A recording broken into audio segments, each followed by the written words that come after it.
welcome to My Security TV and our Tech and Sec Weekly. Slight change to our schedule today, so I'm a little bit rattled, and now I've just put myself off mute, so now you should be able to hear me. That's very good. We're going to go for about 30 to 40 minutes today. We're going to be focused on cybersecurity and the Australian sector and some recent announcements out from the government. Our panel today, we're going to run a panel session and just making that look good. We've got Claire Pales, Director, 27 Lanterns, Abbas Kudrati, APAC Lead Chief Cybersecurity Advisor with Microsoft, and Nick Savvides, Senior Director for APAC with Forcepoint. Now, I'm going to bring on our panel, and this follows, again, our interest in what we've been doing. We did interview Abigail Bradshaw, the head of the Australian Cybersecurity Centre, and we also interviewed Tim Watts, the Shadow Assistant Minister for Cybersecurity. And so, again, these are in relevance, episodes 221 and 225, only just a couple of months ago. But again, they put this in the context of what we're going to talk about. So what I should be able to do is bring in, I'm going to bring in Nick and Claire. Okay, it's working. Abbas. And I'll get rid of my notes, and there we go. Lovely. Okay, you can all hear me? Good afternoon, guys. Thank you. Claire, you're a little bit out of focus. I don't know what's happening there. I don't know if it's just your stream, but it might just be my stream here as well. Looks like. Yeah, okay. So look, Claire, 27 Lanterns. Maybe if you could introduce, I mean, most of the audience will be aware of your podcast, and what the work that you do. You're in Melbourne, and we've also got your podcast on the marketplace as well. We're doing a little pot of podcasts, so you're definitely there. Yeah, maybe your take. I've got a sort of a release from your end on commentary around sort of a new ministerial position with government for cybersecurity. What is this, good or bad or well needed, or we shouldn't be waiting for it in the first place? We shouldn't have lost one in 2018. You're on mute. Yeah. Look, thanks so much, Chris, for having me. And yes, thank you also for having my podcast, The Secure CIO, on your marketplace. Right. Look, in terms of the announcement, I think it probably couldn't have come soon enough. And as you alluded to, back in 2018, the role of a minister in this area did disappear. But I think in the lead up to now, where we've seen the cybersecurity strategy for 2020 handed out and a much stronger focus on cybersecurity from a government perspective, it makes a lot of sense now to have this ministerial focus. I think there's a real leadership role to be played here. And, you know, as an organisation, my business looks at cybersecurity from a leadership perspective and how we get the right capabilities into these roles. And for the government to be looking at this now, I think as an industry, we'll really be watching as to who this portfolio is handed to and the leadership that they take on and the understanding of this responsibility that they take on. Yeah. From a strategic perspective, obviously there's a group of people who are in place, a committee that's in place to make sure the cybersecurity strategy gets rolled out effectively and is supported by industry. But the government's really going to be taking on a role of investment, and the cyber leader or the cyber minister will really be setting the tone, I think, from the country's perspective, in the same way that we've seen across 2020 a need for boards to be starting to set the tone for organisations. And that's certainly been a trend that's starting to come through both in the strategy and in some of the regulation and you know, as you talked about with APRA in your previous Cyber TV post as well. Yeah, I think leadership is a real key there, and that's going to be a challenge. There's certainly room for a criticism, but you know, again, it's good to see that the government's maybe getting back on track. They've released a lot of announcements this year. Maybe we'll before we go to Abbas, Nick, your view and maybe a bit of a background on Forcepoint, where you guys fit in the market, how big you are, because obviously Abbas with Microsoft, we know Abbas, but Abbas will talk also from a CISO perspective as well, I imagine. Yeah, sure. So Nick, yeah. Yeah, thanks, Chris, and hello to everyone watching, and thanks for having me on, Chris.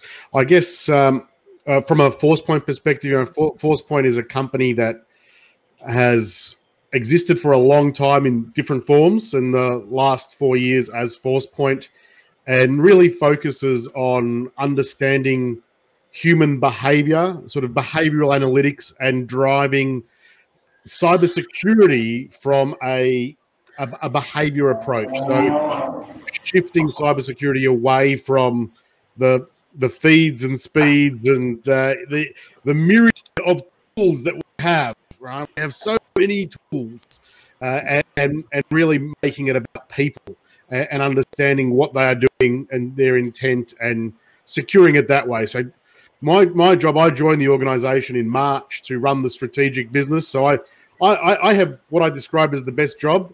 I get to think about the future and tell other people what we should be building. And I have none of the accountability if my predictions don't come out right. So I have a great job here. Sounds like it'd be ideal for the ministerial position. I imagine that's what the minister's going to be doing.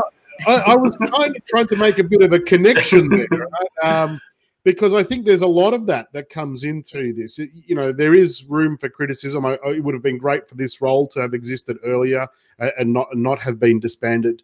But this year has really shown how quickly government can pivot. And we often talk about how slowly government moves, but I have never seen in my time government change direction and be so flexible and adaptive to the changing surrounds. And it's not just our government; it's governments across the world who, they were faced with an existential threat and really changed the way that they approach things. And from a technology perspective, that's very true. All the viewers would be thinking, what was impossible at the start of the year became possible by March, right? You couldn't imagine having such a large workforce at home. Oh, you can't access these resources, but you need to go through the VPN, you need all these tools and protection. All of a sudden, it was like, do whatever you need to, just keep the business operating. And I feel like the government is kind of in that position where it's finally gone, we have to do something here. And they were doing things. ACSC has done some great work. And the cybersecurity strategy, when it came out, I know you featured this before, a lot of criticism was labelled saying, well, it's not a strategy for everyone, it's a strategy just for ACSC, considering that's where most of the funding was going. But as we've seen in the execution, much broader involvement with industry, real consultation. Who thought that would happen, right? Yeah. Real consultation. I think there's a lot more consultation to go, and I think the more that the government, the agencies were talking about cybersecurity up until the Prime Minister on June 19th or the 16th in terms of the major attack announcement, I think they realised, hang on, we don't actually have an ongoing spokesperson at a ministerial level for cybersecurity. It's either defence or Home Affairs. Abbas, just maybe on the clever way that this announcement was made, it's kind of just subtly put out there. It sort of avoided that recognition that this position has been required for a while. Again, your view on how this sets up for 2021 and cyber, and there's obviously a major sort of campaign out of the Australian Cybersecurity Centre now. I can't think what it is. I didn't publish the release. It was Act Now or something like that. So, yeah, just your view on this generally. No, absolutely. Thanks, Chris, and good afternoon, everyone. And absolutely, I agree with all the points which Claire and Nick has made in their commentary. This was a much-needed position. First of all, I was really a bit taken away when the position had gone out. It should not have gone out, in all means. That's what I believe. But I'm so glad that it is now back on the agenda, because I believe that cybersecurity is a leadership thing as well. It has to be driven from a top down. And we saw a fantastic strategy which has come up, of course, with a pinch of a criticism, but it is something which not every country has today. If you look around in our neighboring country within Asia and extended. So we have something to drive through, and it requires at that kind of a leadership level who can make sure work along with industry partners and vendors, Forcepoint, Microsoft, AWS, we can name it anyone, to work along and executing those strategies. 2020 has been a tough year. We have never seen that the world could go completely work from home, as Nick said, and people had been firing all the tools and technology to be productive, either good or bad, and that has significantly increased the cyber attack around the world, not only in Australia. We had seen government organizations being targeted in Australia. If I give examples of that itself, in New South Wales, we saw big manufacturing industry. We saw tech industry or tech organizations had been targeted. Number of data has been breached. We saw denial of service attack. I mean, adversaries are taking advantage of whatever they can to impact the economy, to impact the organizations. We had seen almost 18,000 different variants of a phishing email during COVID peak period, which was around February, March till June, July. Every day, the adversaries are changing their techniques just to get hold of the information and just to cripple the economy. So the move, when I saw that Scott Morrison and have announced something leadership role is coming up, that is very, very positive side, I would say. Very good. And how are you finding, because we've got next year, you mentioned the COVID-19 sort of phishing and attacks that we saw. It came up with Jacqueline Jane last week or the week before in terms of now we've got the vaccines coming out. So there's a whole new vector of keyword attacks that are going to be coming through. And there's more than one vaccine too, so you're not going to know which email to open up. Yeah. How can you maybe give us a bit of background as to how maybe a company like Microsoft might be working towards that now, say in 365, and how you might be sort of mitigating that? Absolutely. So we are already picking up the example I gave you of 18,000. That comes from our threat intel sources, because we see what kind of keywords are being used, especially when they send phishing email. And the spam and phishing email graph is just shooting up.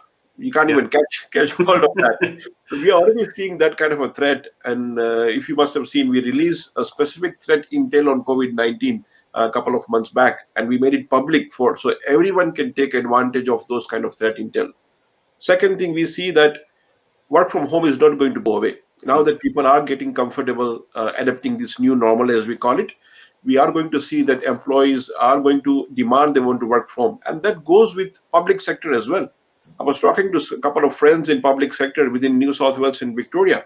They mentioned that they are going to get an option to work for a couple of days from home, or to work somewhere near to their location.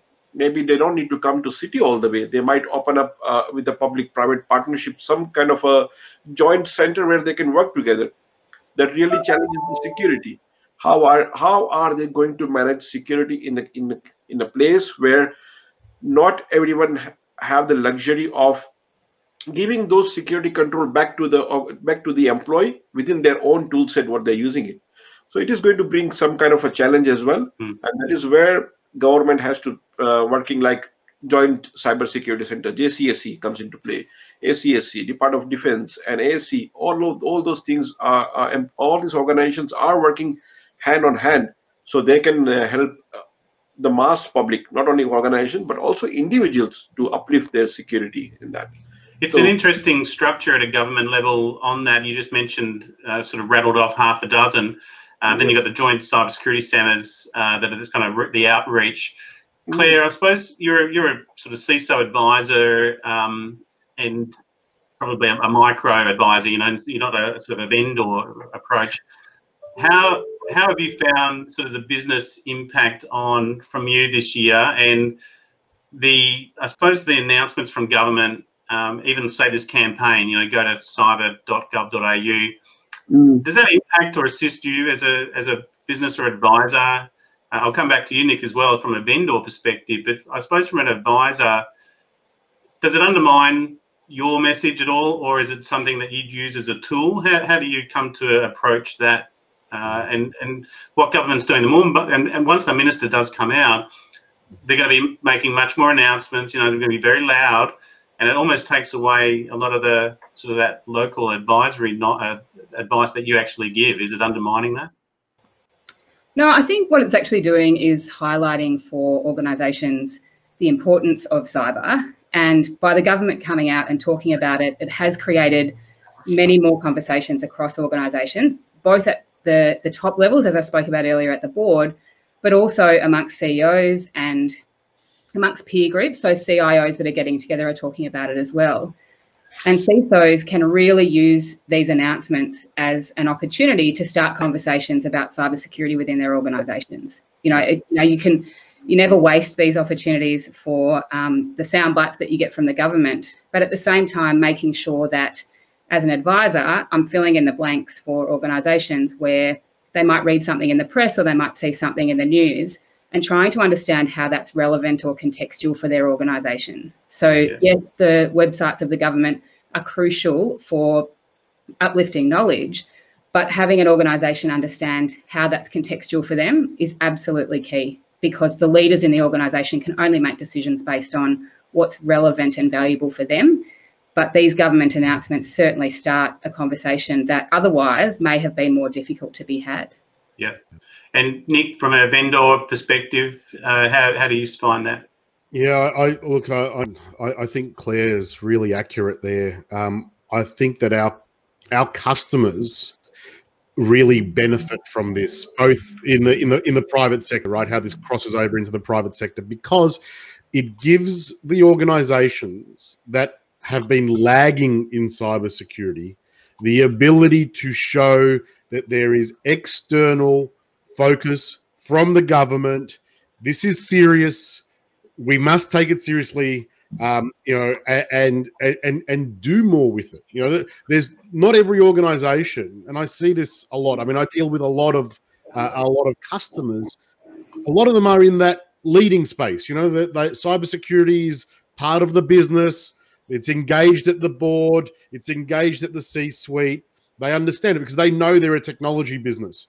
And yet I meet others and I talk to the CISO and they're like, I can't get any, I report to the CIO, cybersecurity is still just the thing that we kind of have to do, and I'm the unwanted child, right? I'm not the one who's welcome at meetings.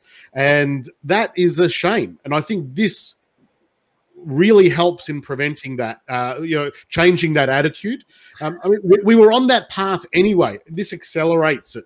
And from a vendor's perspective, it is very good to see the government taking it so seriously for that reason, because we can have that conversation with organisations. And as an organisation that deals typically with complex cybersecurity issues, organisations that are doing network transformation, that are doing, they want to move into the conduct risk and insider threat spaces, we see how that works across lots of companies. And we are a vendor is in a unique position to provide shared knowledge in areas where people may not be comfortable sharing with, because you are exposed to it. And I think this announcement, with the role and the focus, because, as you said, Chris, once a minister is appointed, they have to have something to talk about, right? Their mission is to talk, and they will find things to talk about. So we have to, as an industry, capitalise on it, right? I think I was literally about to move into that communication space. You're absolutely right. The minister, whoever he or she may be, is really going to have to be a good communicator. And Abbas, I was going to come to you in terms of the role of the CISO, because it's almost a CISO role sort of up at a government level. Just the importance of communication. They can't have someone in there who can't be articulate and confident. And you don't have to be technically minded, but you have to understand sort of the technical and the threat landscape as well, but the technical applications as well. How important is that communication in this particular role? And there's a question there. I don't know if anyone here can answer it in terms of, can you identify anyone who would actually have that in the current ministerial lineup? Your view on the importance of communication. Yep, absolutely. I'll give you my view on that. But one thing I want to cover, which I picked up from Nick and Claire, about communication as well as engagement. If you look at Australian economy, 75% of them are small and medium organizations. Yeah. And you look at the other flip side, how many organizations have a so-called CISO title? You can count them on fingers, right? The help required is mostly on those small and medium enterprise organizations who cannot first afford to have a CISO. That's where people like Claire come into picture, who can have a multiple role in the organization as a virtual CISO.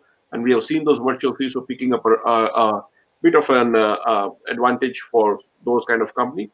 Second, they don't have that kind of a knowledge and a know-how. And that is where the cyber.gov.au kind of a portal helps them in passing that message which they collect from various threat intel, as you said, Chris, from Microsoft or in Forcepoint and many other large organizations who have that kind of a data point for them to take it and go back and educate those small, medium, and large organizations, including bigger ones. They can get this kind of a intel and have a talking point with their board management. This is what government is saying. According to me, the most successful framework so far I have seen is Essential 8. That has been a huge success. Yeah. Very easy to translate, just 8 points which can really improve your cybersecurity posture. Not 115 control of ISO 27001, not 1050 control of NIST 853. We are talking about only 8 points. Where did it come from, right? So something like this, which can really help those small, medium, and organizations to take point. Hey guys, assess yourself from those 8 control first, then let's talk about something else. Yeah. This is what we want to achieve through those strategy which organizations have created or Australia has created. This is what you want to achieve from the portal communication side. This is what you want to achieve from the leadership who's going to come into that picture. Give something bite size to take it and step by step take it to the next level. You know. But Abbas, do you think anyone's actually done application whitelisting properly? That's the most painful control out of all. It is, and everyone brings that up out of the Essential 8. It's the first thing that's brought up. But I think the other one was, Claire, in terms of that message as well, you know, the ACSC is trying to now, they've broken it down to business, government, and then consumer and small business as well. So you've got large and then you've got small. Is that about right? And as Abbas mentioned, 75% of the Australian economy is small to medium, and they don't have CISOs. You definitely would have seen it this year in terms of the virtual CISO sort of roundtables. We've been running them. I know a few others have as well. That's been really good. The CISOs have probably, you know, other than taking them out to a lunch and getting them around their round table, and Abbas, I remember a visit down to Melbourne, it's easier, and they do want it. There's a lot to talk about from a CISO perspective. I haven't seen a lot being talking about with IT security managers or, you know, even system admins where sort of the CISO sort of started to emerge from. Have you seen much around that level in terms of engagement at that small to medium-sized business level? I can't say I have. Yeah, look, it's a hard one because it's absolutely a two-way street. So the government can put out communications about cyber, but organisations have to want to learn and understand their risk exposure and also, you know, the critical information assets that they need to protect, which I guess as an industry, we know that's 101, but small businesses, when they start up, most of them are technicians who are brilliant at what they do and they want to serve lots of people, and so they start a business, but that doesn't necessarily mean that they understand the risks that they're exposed to from a cybersecurity perspective.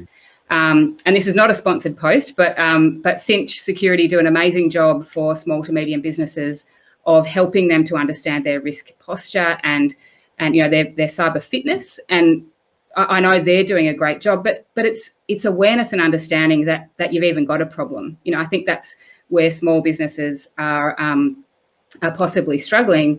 Where I tend to operate in sort of the mid-tier, a lot of the time I come into an organisation, I've worked a lot in financial services where, because of what APRA is doing, organisations are forced into really thinking about, okay, we've had tactical, technical controls for a period of time. We really need to start to think strategically about how we're going to secure our organisation and reduce risk into the future. So for Fin Services, that's been you know, a couple of years of solid journey for them, and it will continue. And critical infrastructure, I think, is next. And so as a mid-size, they are being thrown these regulatory controls that they now need to appease and abide by. Small and the next size up of organisations, it's a really tough market because it's convincing them that they've got a problem to begin with, and that there are ways to address it that can be cost effective. It doesn't have to be expensive to put controls in place. It's just an education. Sorry, Nick, did you want to jump in there? Oh no, I was just nodding furiously in agreement with you there, Claire. I think the small business problem is a really hard one to tackle, right? Yeah. Because, like you said, the government can put out material. We put out material. We provide free advice, right? You can go to the website and do that. A lot of vendors do. There's industry associations and whatnot, and yet we still see small businesses completely cyber unaware. And that's hard. It's a really hard problem to solve. And I think that there would be a better focus getting security, I guess, brought in at the admin level, back to, because it's become its own practice. Cybersecurity is its own practice now. And it's moved away from, back when before my beard was so salty, and it was network security, right? It was network and system security. I think we have to go back a little bit that way and really push it into that sysadmin, network admin understanding of the overall risks, because I think that's been lost a little bit as cybersecurity has become a practice, as it's matured as an industry. That obviously happens. So I think we need to go back a little bit to do that, maybe through industry associations and professional bodies to do something like that. And from an IT landscape, most small businesses are delivering getting their compute services from the reseller or partner down the road, right? They're not cybersecurity experts. They're not network experts. They might have a person who's done a couple of certifications, and that's where they're really dependent on their upstream suppliers, organizations like Forcepoint, like Microsoft, and others who are producing the tools and technologies that they use. And I think we have to make an effort to make cybersecurity tools easy to use. And I'll give you a personal example, and I don't want to talk too much about Forcepoint, but I joined this company and we had this insider threat technology that was built for banks and departments of defense. And you can't take that and scale it down and give it to a place that's got 50 or 25 users without reimagining it completely. And that's where I've been spending my last 8 months at this place, trying to bring that capability, cloudifying it, getting into it, that next phase where we can make cybersecurity a little bit more accessible. The advanced things that big organizations can depend on, bringing them down so that they are consumable by small businesses. Because like you said, those budgets, they don't have to be expensive. You don't have to have big budgets. You just have to be able to wield the technology. And if the technology is scalable down, you're in a much better position. I think as long as it's integrated into the business as well, because of that 75% of every business is different size, different people. I think, companies like Microsoft are probably, need to lead the way, and you've done quite well. It's probably not in the pedigree, but it's certainly changed over the last sort of 10 years or so. That's leading there. And I think just looking at the panel here, you've got sort of, as you said, Claire, mid-tier advisors, mid-tier vendor, and then you've got the large multinational. So we kind of do cover that, and I think that's how we're going to have to adapt it. I think there's a danger, though, of segmenting the message. Government will probably, and we're talking federal government, so it's a big beast. It's a complex area. I know that they're well-intentioned, but they will end up talking about law enforcement, national security, and then also the critical infrastructure. And I know that they've deployed their joint cybersecurity centres at the state level and even some regional levels now up in Queensland. Again, well-intentioned. but still a difficult thing to do unless they start to really engage. And I'm not actually seeing that at the joint cybersecurity centres, unless I'm missing something. Claire, have you actually reached out? I've signed up to the Australian Cybersecurity Centre and sort of their portal, and you start to get their announcements. Although the only announcements I've had is about their campaign. So I think how much of engagement, and we might finish off on this, of how much engagement are you seeing at a local level through the joint cybersecurity, other than maybe just a talk fest at a sort of a session? Things like workshops, small, specific, granular. What is your business, and this is what cybersecurity means to your business, not a small business, because there's too many types of small business. Yeah, what's the level of engagement that you're seeing, and maybe think that levels, areas of improvement? I think, well, obviously with COVID, that's had a pretty big impact on people who would engage with the cybersecurity centres, the Joint Cybersecurity Centre or the Australian one, physically in person. That's been practically impossible here in Victoria.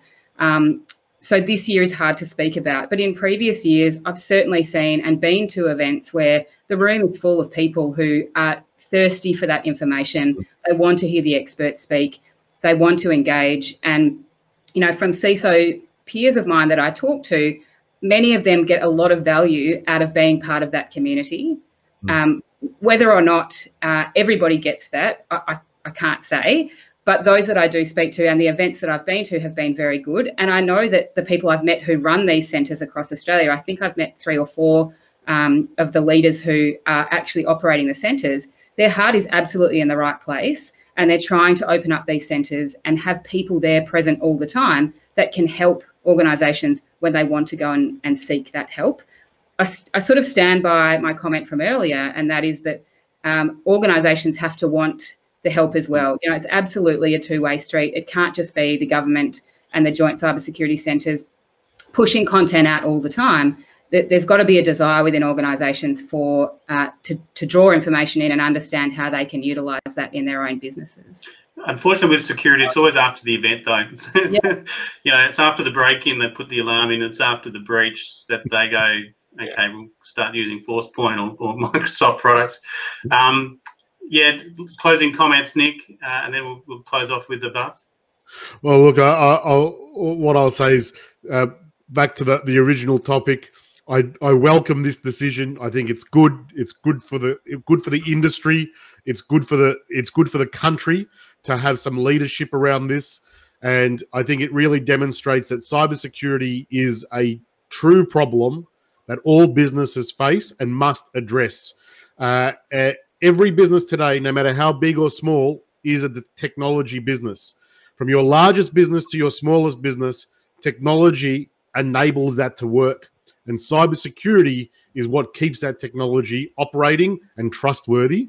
And this role provides that recognition at the federal government level. It's important for everyone to recognise that. And as Claire said, organisations need to want the help so that they can get it, right? And they need to want to mature their cybersecurity practices. And that is something that I think overall it's a good first step. I'm keenly awaiting to see what happens next. Well, part of my motivation here is to obviously put the sort of invitation out early to whoever gets the role to come on. Claire, I imagine you do the same, get them on a podcast. They're going to have to do podcast after podcast, I'm afraid. Absolutely. And I just add to what Nick said about, us keenly awaiting to see who is appointed. It's the sort of role that, they've got a really good shot at not giving lip service to this role and really selecting someone who is going to be a leader and invest not only financially but invest in the opportunity to have this conversation ongoing. So, I'm like Nick. I'll certainly be waiting with bated breath, and I'll race you to the podcast. We might run a poll. We might do a poll of who should be nominated. Abbas, do you think it? Okay, maybe we'll close off on this one. Yeah. Do you think it should be a new minister, sort of fresh face, or do you kind of get a sense it might just be from the existing cohort? So first of all, yeah, definitely support this movement. Second, I wish to see somebody who is a practitioner who can bring the change, rather than a politician, I would say. Somebody who understands the threats, or somebody who can dictate these things from all the way from the individual level to the business level. Because remember, COVID has taught us that it's not going to be a business issue. Cybersecurity is going to be an individual issue. We have to bring cybersecurity from organization to individual home, because that's what people will be spending time now, working from home in coming years. So let's focus on individual. Of course, organization is there, but now we have to secure individual and their home network as well. So it's going to be a very, very ground level, grassroots level issue now. Very good. I wonder if it's going to maybe influence the states as well to start creating sort of ministerial positions at a state level. Most of them are starting to come out with their cybersecurity strategies. I know New South Wales does. And we did have Tim Watts on from the Shadow sort of ministry, and I think he talks with a bit of passion. So I think, yeah, the current government needs to sort of start to match that, particularly as we come into election mode as well next year as well. So definitely one to monitor. Well, look, we could talk about all this all day. I don't know how our live stream actually went, but we will release this as probably more of a podcast. And again, we wish Joseph well in terms of the changed agenda. But look, I've been joined by Claire Pales, Director, 27 Lanterns, and Claire, your podcast, the CIO. The Secure CIO. Thanks, Chris. Got it. I was going to call it the Forum for some reason, but the Secure CIO podcast and 27 Lanterns there in Melbourne. Abbas Kudrati, the APAC Lead Chief Cybersecurity Advisor. Did I get that right? Lead Chief Cybersecurity Advisor? Call me anything, that's fine. That's fine. Yeah, you should have stuck to CISO, but at Microsoft. So thank you. It's great to have the big brand on. And Nick Savvides, Senior Director APAC at Forcepoint. And Nick, I've just put out on the Australian Cybersecurity magazine site today will be sort of an opinion piece from you there as well. I got that this morning, so that's been live. And I think I did one in the Cyber Risk Leaders magazine. So we'll have those links in there. Yeah. For the panel, if you've got if you've got anything else that you want to sort of share out with any links, just fire them in an email to me and I'll put them in the show notes for you as well. Thanks. But thank you very much to the panel. Very interesting discussion and something to look forward to in 2021 on who gets the hot seat. Thank you. Thank you very much. Everyone. Thank you. Thank you. Okay.